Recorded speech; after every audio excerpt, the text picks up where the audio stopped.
Okay, who's here for the first time?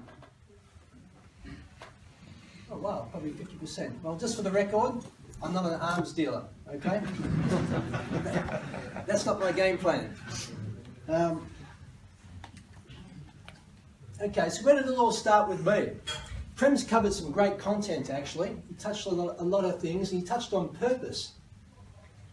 You know, this company, my background, to really get right in from the very beginning, my background back in Australia, that's where I'm from. I'm not from this part of the world. Been living in Europe the last 12, 13 years.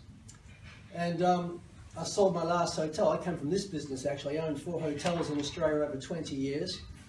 And in 2003 I was introduced, I went to Zurich, Switzerland to invest in an international energy fund. I was introduced to the world of precious metals. And at that time, the bull market in precious metals had just started in one sense.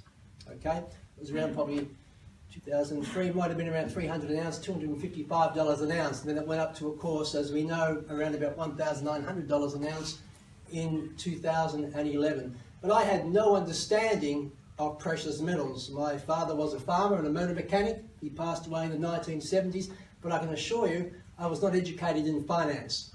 Well, what I was interested in, and I think like most of you people here, you're interested in earning some income. You know, if you're working, you're retired, we need to have cash flow coming in. Our pounds, our dollars, our Aussie dollars, our euro, it keeps buying less. It keeps us on the treadmill. Now, when I grew up, my mum worked on one of 8 children, so she worked very hard on the farm as well. You can imagine washing clothes for 9 people in one sense, 10 people. No dishwashers in those days, 3 cooked meals, etc. So they worked very, very, very, very hard, but they still had time to be at home. Today, both parents are very busy, working hard, working long hours, and still don't seem to get out of that quicksand. This is a financial system that we live under. It's designed to keep you in that quicksand, so you don't think too much. And Prem touched on the personal development.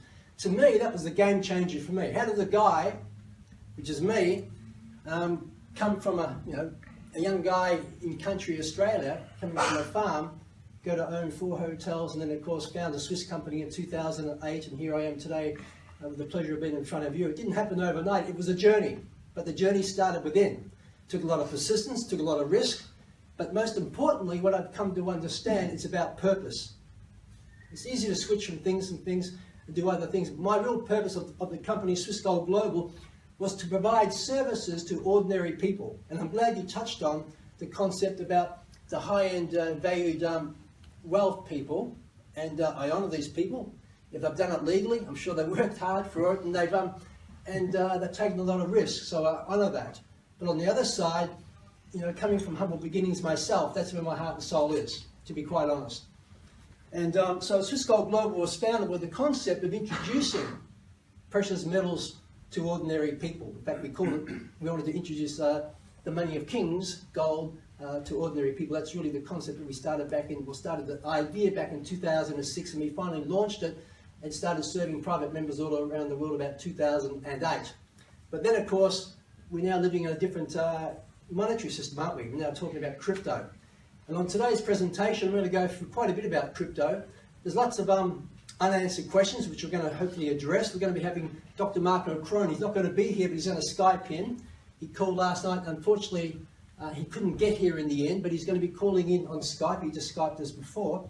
And we're going to talk about supply issues and things like that, because it's our key product now, isn't it? It's the hot product that we all want now. It's the one that's giving us the greatest return. So supply is really an important thing. I'm also going to touch on, maybe through the Q&A session, where we're going to take this company. What's our vision? Are we just what we are, what you see right now, or is there much more happening behind the scenes? So I'll touch on that as well. If you can't understand my accent, it's not my fault, okay? So, a bit of my history. I'm a licensed precious metal trader in Dubai. I'm not based in Dubai. In fact, I'll be back there next week for about a week. I'm licensed at the Dubai Multi-Commodity Centre to trade precious metals. I don't trade as a speculation. I don't speculate in the gold trading. I primarily see it as wealth preservation. As a young guy in my hotels, I was always after, I wanted to get the money quick. I was always chasing money in one sense. But when I met this bullion banker, back in 2003, he taught me about preservation as well. You can make it, but then you've got to know how to hold it and hold its wealth as well, which I know Prem speaks a lot about in his presentations. So precious metals is a core thing, but it's not the hot subject now, is it? You know, if I give you some gold out of my pocket right now, which I have, you think, well, this is very nice, you probably throw it in the cupboard, shut the door, end of story. But if you get an extra 500 quid a month or an extra 1,000 quid a month, that's really going to change most people's lives in this room. Wouldn't you agree? This is what people need. So this is primarily the core thing for our company, is to help you generate another source of income. And we want to do it, not to put you at risk, because there's risks associated with it. So I want to be transparent about that as well, and I want you to make conscious decisions of what you're getting involved in, so you know, because you've worked, all of you are here, collectively have worked for maybe many years. Maybe you've worked 40 years of your life. You don't want to put that work and that energy all at risk. So I want you to think about this as well. But no question about it, the returns are fantastic. You're in the right sector, there's money to be made, and we want to be able to have the right platform that you can actually do that and move forward with other applications and systems as well. And I'll touch on that during Q&A also. Okay, there's been some myths around talking about social media. I'm not very good at social media. In fact, I hide from it most of the time. But our supply, we're going to check with Dr. Marco Crone about the supply when he comes on.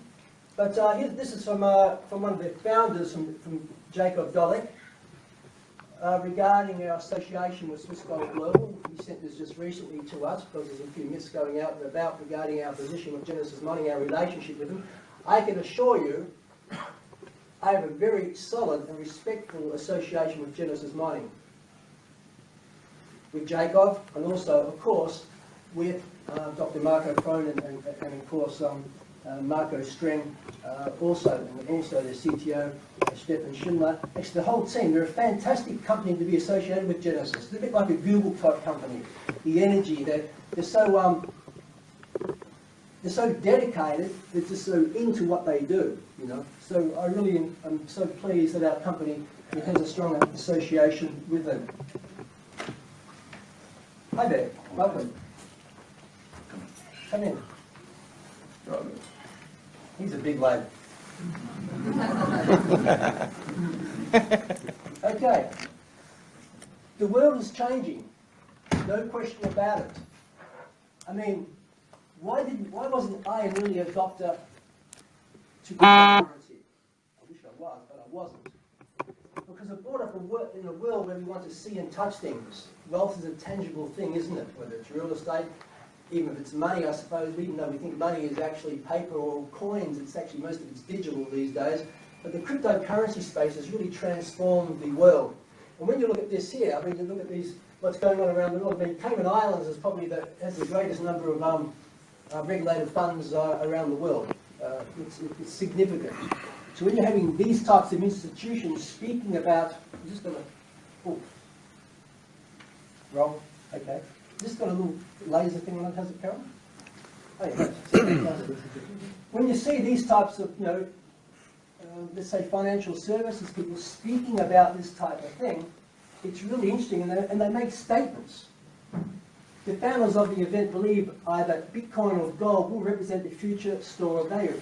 But I would probably say that it's probably representing a store of value right now, in one respect. But we're still in the early stages, aren't we? I mean, gold has been a store of value for thousands upon thousands of years.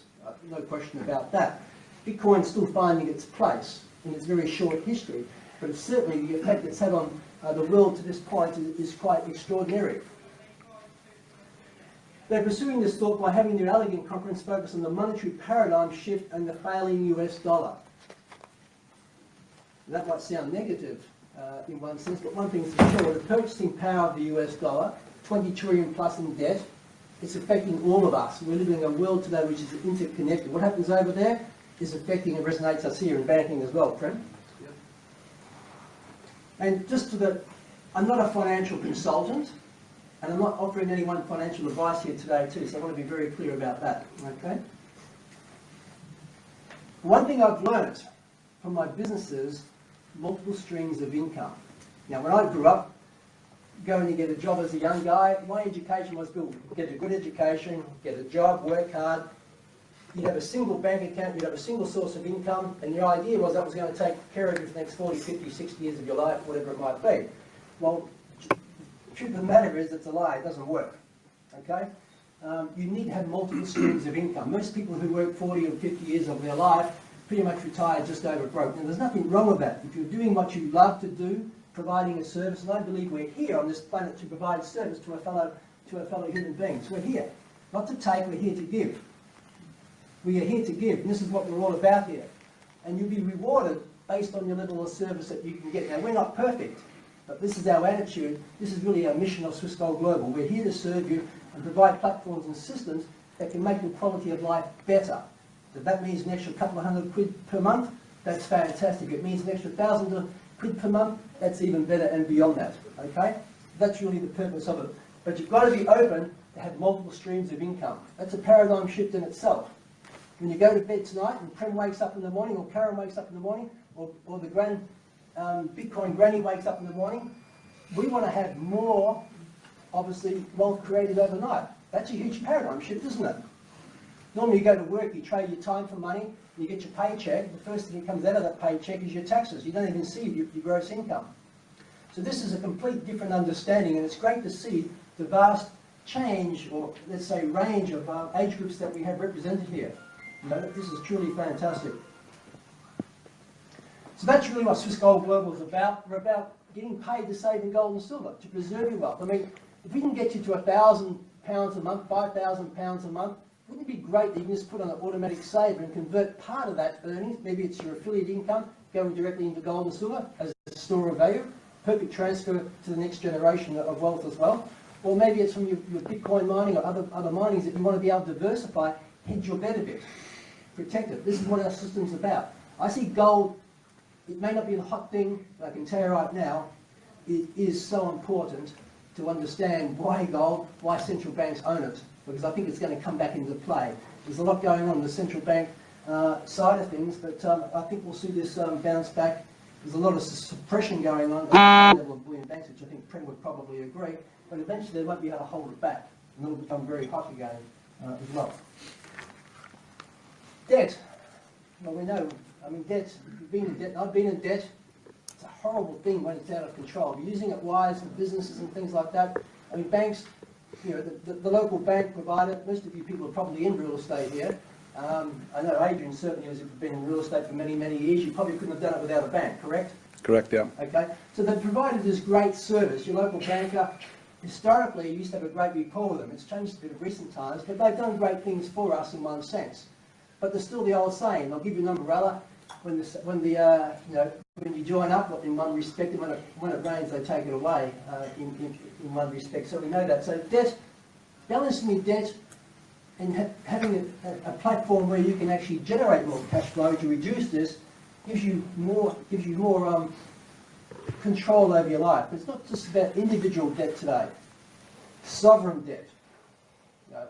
I know the UK also has its issues. I mean, every country in the world is a global phenomenon, but the US has significant issues regarding their global debt, and they're trying to export it through inflationary effects. Is that right, Prem? Which certainly affects us. And it's really collapsed. It's collapsed, you know, not just civilizations, going back to the Roman Empire. Now, what I'm saying that for is not to give you, to create any fear, but I want you to think about that we're in a period of change. Now, this could continue on the same path now for 10, 20 years. We don't really know. But I just want you to understand that change is upon us, and it's speeding up. And the more knowledge and understanding that you have regarding the monetary system, how it operates, the better you can position yourself. Because when things crumble, you don't want to be burdened with debt, in one respect. You want to hold some good, solid, safe assets. And I think Bitcoin and cryptocurrency is going to be a smart thing to have as well in that space. UK, just touching on this very briefly. Households in the UK are the second most indebted among the G8 nations. Now, I was back in Australia recently, and I've been 13, 14 years, but, you know, I've got to tell you, the cost of living here must be 3 or 4 fold since I was there last. Who's been to Australia recently? Did you find it expensive? As an Aussie coming to London, we just thought, wow, London's hugely expensive on the exchange rates and things like that. Now it's gone back the other way. It's truly very, very, very expensive. And this is what our paper currencies actually do to us, in one sense. Outstanding levels of debt to individuals. I mean, unsecured debt. It's amazing that banks give you unsecured debt these days, but primarily that would be performed through credit cards, I would say. You can see the rise there. You know, it's truly substantial. Also, we all like to drive nice cars, of course. Most of us may not own them. If you're leasing on a business, it's okay, but a lot of this, of course, is individuals as well. And of course, this puts us in a very tough position when markets do change. This one here, this is really just an indicator. It's like the canary in the gold mine, in one sense. It gives you this feeling of the temperature where people are financially in their lives right now. You can see things aren't all the best. Some people are struggling. So we need to think outside the box. We need to think about, okay, most importantly, how can I get those multiple streams of income? I've got my primary source job. I may have my pension coming in, but I need more than that. Because cost of living is not, you know, fruit and vegetables, I'm sure, is getting more expensive here. Is that right? Or, yeah, I think so too. Pensions. I don't know if you can read that. You know, governments around the world are pretty much broke, which is a bit of a tragedy in one sense. And what they're doing, they're putting the fingers into the money box of pensions, obviously. They're taking, you're actually contributing to a savings program so that when you retire, you have some welfare. I mean, we're living much longer, but that has to be funded, of course. But when you're actually paying up money now to have access in the future, when governments are actually putting their fingers in there, will it be there? And this is not to scare you, but we've got to think about this. We've got to have other things to come into play. We have to accept responsibility for our own finances because primarily I don't think governments around the world, regardless of what country, have a good history of really supporting pensioners, retirees and disadvantaged people in one sense. Everyone that I've known has been in those situations. They do tend to struggle. And as I said, we're living longer. I was just back in Australia for my mum's 90th birthday. She's fit as a fiddle. She does Tai Chi 3 times a week. Still does the sword with her Master Wong. And she's fit and strong and healthy, living a good life. And I think aging is a beautiful thing. You've got your health, but you need to have your finances in place as well. To have choices. Go to visit grandchildren in different parts of the world, whatever it might be. You know. So how, if you're a young guy sitting here, you might look at retirement and go, that's 40, 50 years ago, I'm not going to worry about that. But I can assure you, I turn 60 next year, the time goes very quick. So the sooner you get this in between your ears and have compounding on your side. Compounding is one of the magical things when it comes to building wealth. The sooner you start and get involved in that, you're really going to set yourself up for long-term wealth creation. I was not taught this stuff, you know, but I'm just saying it's really important. The sooner you get to understand it, the better it actually is. I always present this, many of you know this, but how do we think about retirement? We're so busy, head down, bottom up, trying to survive, pay our rent, pay our mortgage, put bread and butter on the table. All of a sudden you have some children, putting them through school, through a good education. We're so busy on life trying to get by, we don't really think about these things.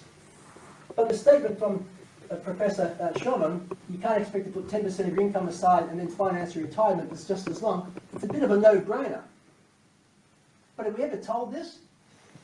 Who was told that?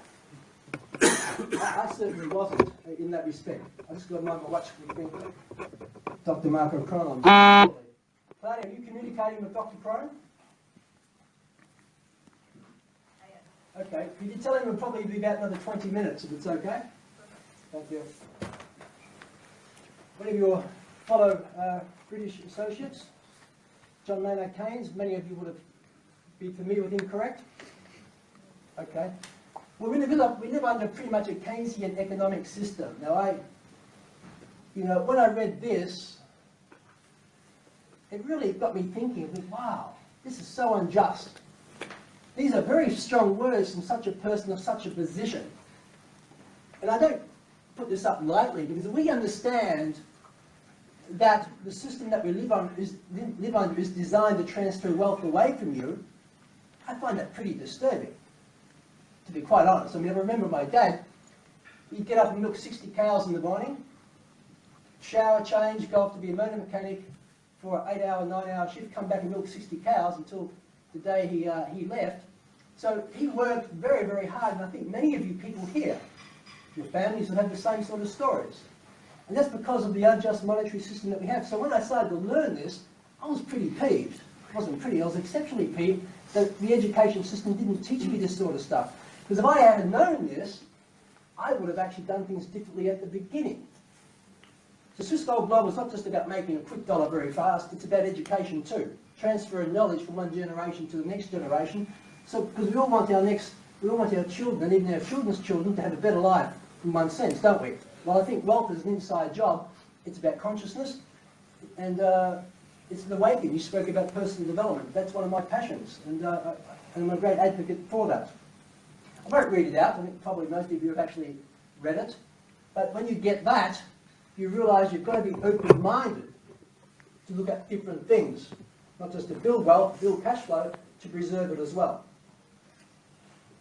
So Bitcoin versus gold, which one is the long-term bet? Personally, I like both. I'm in both. But for income generation, returning your money, no question about it. Bitcoin's the baby right now, isn't it? We all want to have that. That's where we're going. So, we can put £30 in, we can put a couple of £100 in there. You're going to get a good return on that based on current circumstances there. Gold's more so your long-term wealth preservation. Prem spoke about the regulatory side. I learned about a new website. I didn't know about that website. One thing's for sure, it's changing. I mean, this is not set in stone, this. We are dealing with a new technology that is evolving. It's evolving. So there's going to be changes. And we saw China putting a lot of fear out in the last weeks, and they came out yesterday with another announcement saying they're going to actually regulate it. Japan endorses 11 different crypto exchanges, turns into the friendliest Asian Bitcoin market. Well, I suppose the Chinese heard that. I didn't put that slide up. The Chinese probably saw that, but you can't lose our industry. So they came out with an announcement yesterday also. By the 1st of October, they'll also have regulation in one respect. And regulatory control is all part of the monetary cycle. I see Bitcoin as free market money. It's the people's money, decentralized. It's fantastic. But of course, governments aren't for that. Banking's not for that. They're all about centralised. So regulation's going to come in and have an effect on that, no question. Now, Prem touched on the ICOs and different things, and I can go back to the 1990s, the dot-com boom. Many of you probably experienced the dot-com boom, correct? You made some money, and you probably lost some money, correct? But I was pretty hungry. I was a bit of a tiger on it, or a lion, I could say. My broker would bring me, because I was in a cash flow business, he'd say, buy this. I'd buy it. It's 10 cents. It's going to go to $1. And much of this was on hype.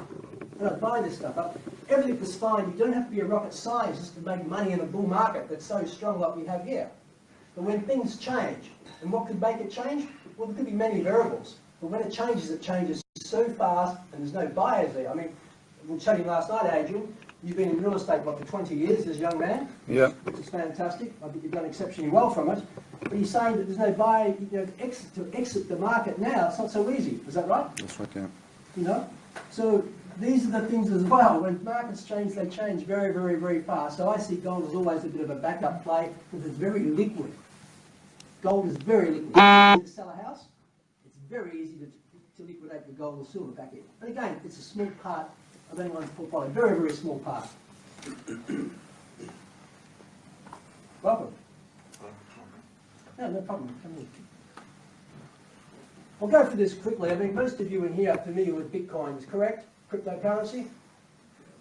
I mean, we're all still learning. I'm still learning as well, of course. But primarily, gold is the element of the earth, in one sense. And it's quite interesting, you know, when I first walked into the boardroom of Grant Thornton Accountant's Office in 2003 to invest in an energy fund, I'll touch on that a bit later, the bullion banker said to me, Bill, we as a company only invest in products on the earth. They only invested in tangible, real wealth. Okay?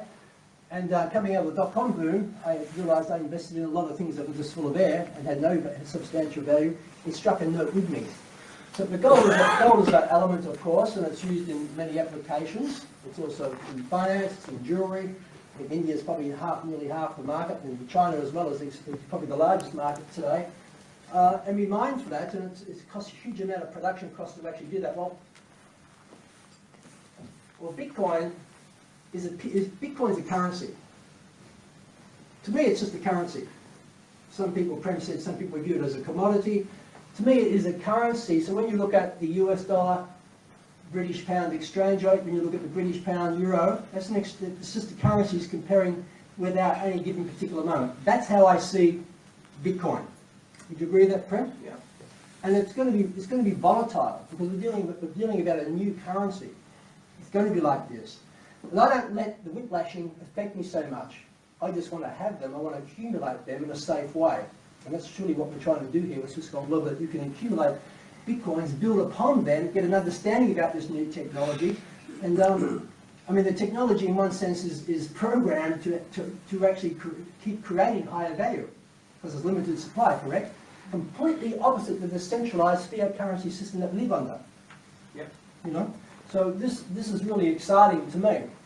It's a pity I didn't know about this 4 years ago in one sense. I was closed off, had the blinkers on, because it was something I couldn't see. I didn't understand.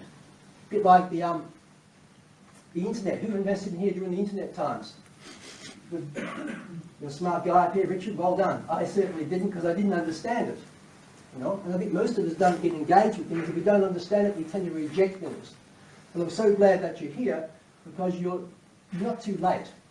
We're still at the very, very beginning of this whole technological advancement.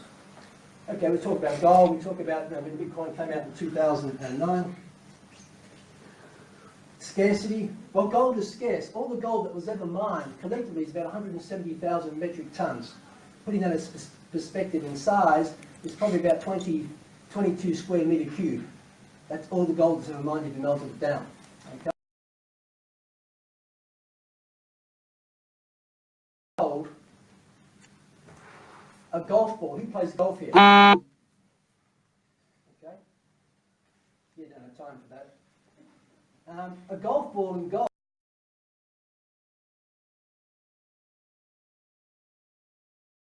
sought after rare metal. And here, of course, we have Bitcoins, by 2140, I think it is, way past my time on this planet. We're going to have 21 million Bitcoins, and that could change. I mean, if it was an adoption, they could increase that. But this is a fantastic concept, quite more than fantastic, ingenious. I think it says here how many Bitcoins are there. So how many cryptocurrencies? 1,100. So there's a lot out there, isn't there?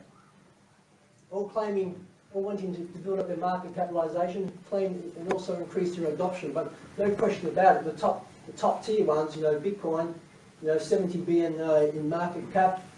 Ethereum, just between those two alone, is probably 70% of the market cap, 75% of the market cap, the top 10 coins. But there's still some very other interesting applications there. Where they will be, maybe the coin of the future, the grandiose that's going to transform the monetary system, maybe in our children's time, maybe even our grandchildren's time. Maybe it's not even listed here, we don't know. This is quite exciting. But the philosophy and the protocol of decentralized ownership, people having control of their own money, it's a huge paradigm shift. It's one that the financial authorities are certainly going to struggle with. Some are adopting it, some are resisting it very, very, very much. You saw here, just in the last 24 hours, are the bricks into Bitcoin? In percentage-wise, probably very small percentage. But in volume-wise, I mean, 7 billion to us is a big number. But compared to, let's say, Visa card, MasterCard, or just transactions in pounds, it's very, very small. But it gives you an idea. This is just the last 24 hours here in the UK. With 75% of all the Bitcoins in circulation, I mean, you've got to be part of this revolution. If you're not on this fast train, you're going to miss it. So I congratulate all of you for being here and being engaged in it. Now we're going to bring on Dr. Marco maybe in about 2 minutes, Claudia. There's some good solid points here as well. I'll just read out to you for an idea. The penetration of smartphones and social media in the US increased from 5% to 90% in less than 5 years. See, it's all about the adoption. This is the big thing now. And the adoption for Bitcoin and other coins, of course, this is the thing that's causing the volatility. As it becomes more adopted, as you share more about cryptocurrency, it's going to increase the adoption, which is great for the actual industry in that respect. We estimate that cryptocurrency's adoption rate will increase, will also accelerate fast We already see signs of that. The number of cryptocurrency wallets has doubled every year since 2013. And 5% of the world's population can own crypto wallets by 2025. That's only 5%. Not much, is it? We also estimate that the average wallet size will rise from that $9,500 to $10,000 to $12,000 by 2025, driving the total cryptocurrency capitalization to $5 trillion. That is a significant, a billion to a trillion is a significant difference. What will that do to price? I don't know, but I think the demand increasing so much it's going to keep pushing the price higher, of course. Miners' revenue, we might touch on this with Dr. Cron. Okay, as you can see here, it's also volatile in this period here, and of course the difficulty, or this is the blockchain users, I should say. As you can see here, we still only have, what's that, 17 million, 16 million. Is that 16 there? 12. It's almost at 17. Can you imagine that? Population of what, 7 billion people on the planet, but there's something like only 17 million people who have Bitcoin wallets, is that right? That's what that says. It's a bit like, you know, in 1995, there was only 15 million people online, on the internet.